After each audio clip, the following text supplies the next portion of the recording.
when you grow up really poor, you learn how to be creative with games. So I shared on my stories the other day that I taught my kids a game that I played growing up in South Africa. It's called General Knowledge.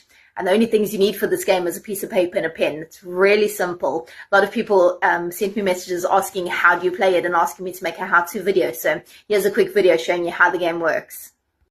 You can choose any topics that you want and adapt it to your kids' ages. So my kids are aged between 7 and 13, and these are the topics that we went for. Next, you would write out the letters of the alphabet. You can leave out ones like X and Q if they're too difficult, or leave it in your choice and then just put them in circles. You want them sort of close to each other because you'll see when you have to choose it. So all they do is close your eyes tight, and whatever letter it lands on, L, that would be the letter for the topics.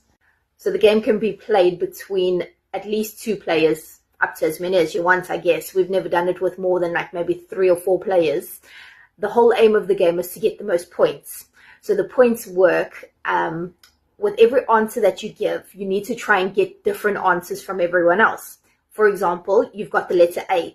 If you chose a girl's name with A, Aria, for example, and the next person chose Ariana, you each get 10 points. But if you have the same answer as someone else or the other person that you're playing with, you would get 5 points each. So if you don't answer under a certain topic, you don't get a point for that. So you have to obviously answer as many as you can and try and think outside of the box for uncommon answers so that you get the 10 points. And really simple, works like that. So you go through the whole alphabet, all of your letters, and at the end of the game, tally up your points, and that's it. Kids are learning at the same time. They're doing a little bit of maths there, learning while they're playing, and that's the best way for them to do it.